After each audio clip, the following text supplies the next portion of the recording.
So I looked around for a little bit and couldn't find him. I killed him. That's what matters. Anyway, on the way to Iverstead. You know, got some loot, got some coin. You know, got 3,000 gold now. That's pretty decent. I'm really amazed that bandit camp is so close to this little farming area over here. Kind of sad, actually. Hey, wolf. Bad wolf. Hey, fox. You're okay, fox. You get to live. Oh, that's a nice little pond. I always loved scenes like this, just like the stream to a small pond. I don't know why, but I always loved that sort of just scenario or look. Alright, let's quickly check this farm out and then head on our way, because we are seriously getting to Iverstead today. Sathrith Farm. I'm sorry, Adori, not this year. Okay. Perhaps next year after the harvest. I don't know. There's so much to do. It's not going to be next year, nor the year after that. Just care about this farm. Did I come in on something wrong? Painting won't put food on the table, but Okay. our crops will. Be patient, Adori. It will happen someday, I promise. I don't remember this quest. This place is boring. Nothing but the same thing every day. I wish I could head to one of the capital cities. We could always use help picking crops if you need a few extra coins. There's a lot of 9 root around here. Actually, I'm growing it if you hadn't noticed. Oh. I'm the only person alive that can cultivate nirnroot from a seed to a fully grown plant. Well, good job. How did you accomplish I had such a quite feat? the mentor. He taught me everything he knew about the nirnroot and its strange properties. I haven't seen him in many years. I wonder what became of him. I think I might have a concept of where he is. I Honest have 9 root pay to sell. for honest work. 10 gold for 1 9 root. You seem quite exhausted. Is it that obvious? I've got my hands full here. Between the farm chores, cultivating my supply of nirnroot, and keeping a tight rein on my sister. For some reason, I thought she was your, like, daughter. For rest. I could help if you like. Really? That would be a pleasant change. One of the ingredients I need to cultivate nirnroot It's bay grapes. The All acidic right. content of the juice is perfect for the soil. You'd think that would kill 20 it. of them for my current crop. Good Okay. luck finding those jazzbay grapes. They're very rare. That starts the quest at least. Riftguard. One day I hope to become a painter, but at this rate it looks like it's never going to happen. Well, that starts the Dawnguard quest.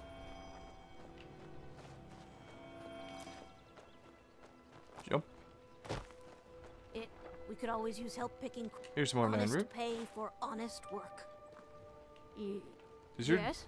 sister cause you a lot of trouble, by the way? Aduri is what some would call a free Your spirit. eyes are soulless and She completely likes to white. wander the fall forest for I hours don't on see end. pupils.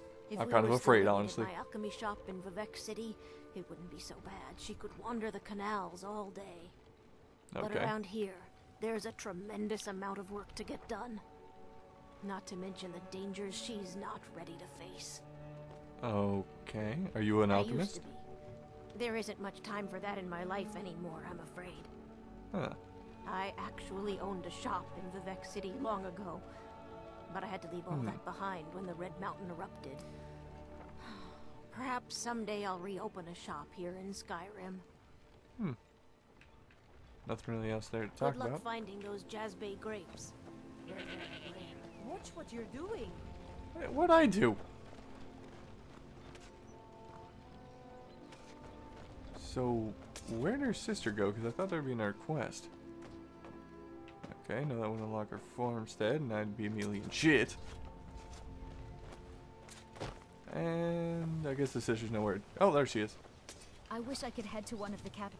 One day I hope to become a painter. Alright, yeah, you guys have fun. I'm off to Iverstead. I'm gonna go become Dovahkiin. Sorry, Hudolkeen. Seriously. Before this episode's over, we're getting to Iverstead.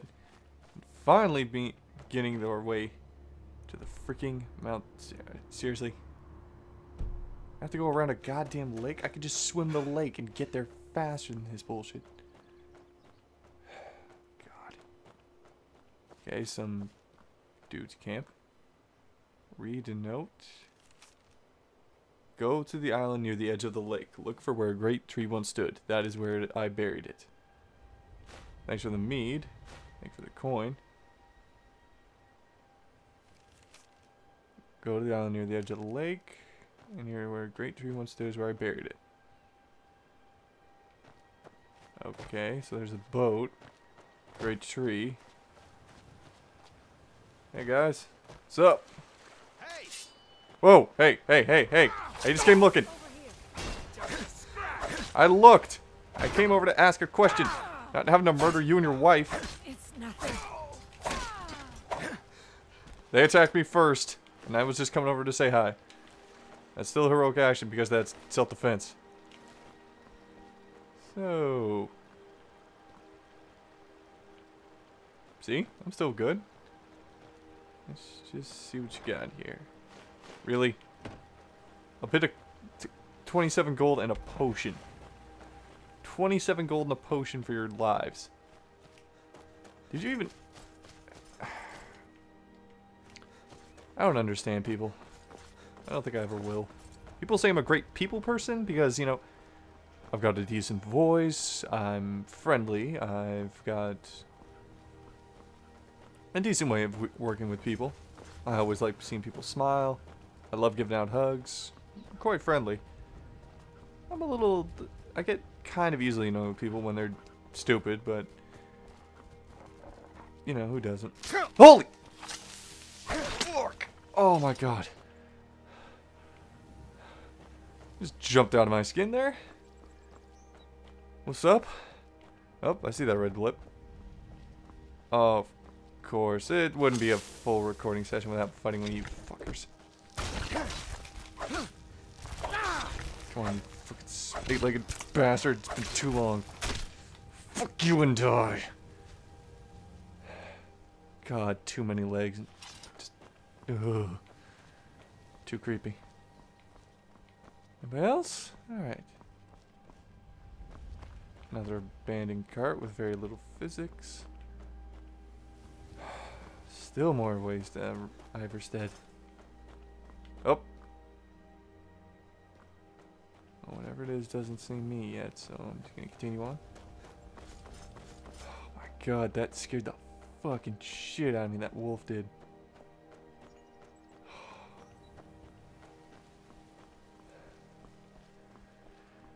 So how are you guys today? Doing good? Loving this. Oh, yeah, I see you this time, fucker. Where's the other one? Hey, hey! No, no. Bad wolf. The fox lives. Where'd you go, little buddy? Go, be free. I said be free. Be free faster. I put him out of his misery. Ooh, butterflies. Scutterbuys. Yay. Butterflies. I'm just gonna rip their wings off.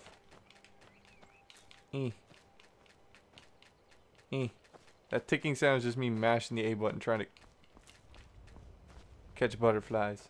Can you just imagine like this hardcore warrior dressed in like the finest armor, most badass looking weapon, like infused with magic, just running around trying to catch butterflies? That would be a good sight. Oh, finally, Iverstead. Thank the 9. Ugh. Hey, buddy, what's up? What do you need? Not much. What do you need? Beer? Mead? Oh, thank God. So all the way up there is High Hrothgar. Over there is the quest. And there's a couple other things around here, but for right now, we're gonna... got some fine armor. Good old-fashioned steel. I know, right?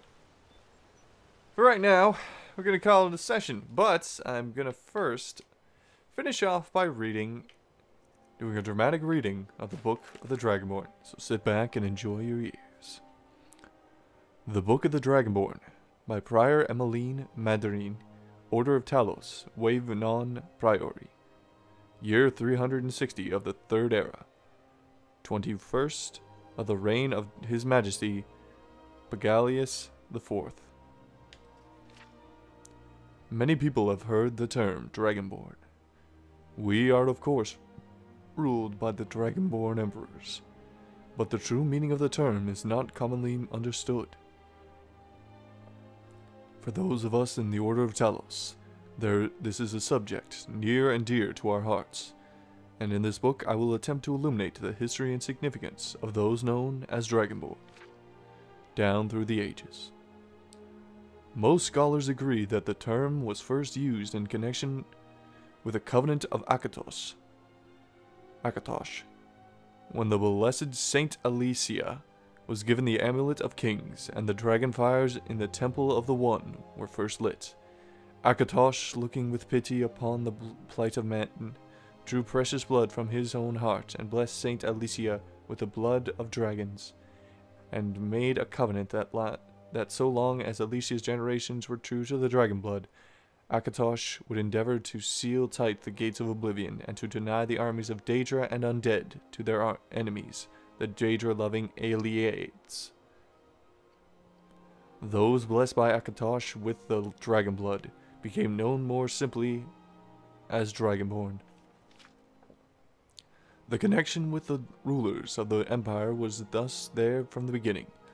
Only those of the dragon blood were able to wear the Amulet of Kings and light the dragon fires. All the legitimate rulers of the Empire have been Dragonborn, the emperors and empresses of the first Cyrodiilic Empire, founded by Alicia, Raman Cyrodiil, and his heirs, and of course Tiber Septim and his heirs, down to our current emperor, His Majesty Begalius Septim IV. Because of this connection with the emperors, however, the other significance of the Dragonborn has been obscured and largely forgotten by all but our scholars and those of us dedicated to the service of the blessed Talos, who was Tiber Septim. Very few realize that being Dragonborn is not a simple matter of heredity. Being the blessing of Akatosh himself, it is beyond our understanding exactly how and why it is bestowed. Those who become emperor and light the dragonfires are surely Dragonborn. The proof is in the wearing of the amulet and the lighting of the fires. But were they Dragonborn and thus able to do these things, or was the doing the sign of the blessing of Akatosh descending upon them? All that we can say is that it is both and neither a divine mystery.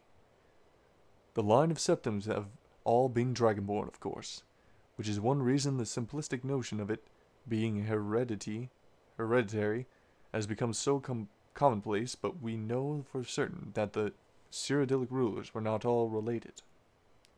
There is also no evidence that Raman Cyrodiil was descended from Alicia, although there are many legends that would make it so, most of them dating from the time of Raman and likely attempts to legitimize his rule. We know that the Blades, usually thought of as the Emperor's bodyguards, originated in Akaviri Crusaders, who invaded Tamriel for obscure reasons in the late First Era. They appear to have been searching for a Dragonborn. The events at Pale Pass bear this out, and the Akaviri were the first to proclaim Raman Cyrodiil as Dragonborn. In fact, it was the Akaviri who did the most to promote his standing as emperor, although Raman himself never took that title in his lifetime. And of course, there is no known hereditary connection between Tiber Septim and any of the previous Dragonborn rulers of Tamriel. Whether there can be more than one Dragonborn at any time is another mystery. The emperors have done their best to dismiss this notion, but of course the imperial succession itself means that at very least there are 2 or more potential Dragonborn at any time, the current ruler and his or her heirs. The history of the Blades also hints at this, although little is known of their activities during the interregnum between Raman's empire and the rise of Tiber Septim. Many believe that the Blades continued to search out and guard those they are believed were, or might be, Dragonborn during this time. Lastly, we come to the question of the true meaning of being Dragonborn. The connection with dragons is so obvious that it has almost been forgotten. In these days, dragons are a distant memory. We forget that in the early days, being dragonborn meant having the dragon blood. Some scholars believe that was meant quite literally, although the exact significance is not known. The Nords tell tales of dragonborn heroes who were great dragon slayers, able to steal the power of the dragons they killed. Indeed, it is well known that the Akaviri sought out and killed many dragons during their invasion, and there is some evidence that this continued after they became Raman Cyrodiil's Dragon Guard, again the connection to dragons, the direct predecessor to the blades of today. I leave with you that it is known as the prophecy of the Dragonborn. It is often said to originate in an Elder Scroll, although it is sometimes also contributed to the ancient Akaviri. Many have attempted to decipher it, and many have believed that its omens have been fulfilled, and that the last advent of the last Dragonborn was at hand. I make no claims as an interpreter of prophecy, but it does suggest that the true significance of Akatosh's gift to mortal kind, has yet to be understood. When misrule takes its place at the 8 corners of the world, when the brass tower walks and time is reshaped, when the thrice blessed fail and the red tower trembles, when the dragon-born ruler loses his throne and the white tower falls, when the snow tower lies sundered, kingless, bleeding, the world eater wakes and the wheel turns upon the last dragonborn. And that was my dramatic reading. Clearly, the last part of that story is real. We are the last Dragonborn. Our goal? To defeat the World Eater Alduin. But first, we gotta climb a fucking mountain. It's not gonna be fun. So, without further ado, all you beautiful viewers, stay beautiful! I'll catch you on another adventure or another time. And thank you for watching The Legend of the Hero King. See ya.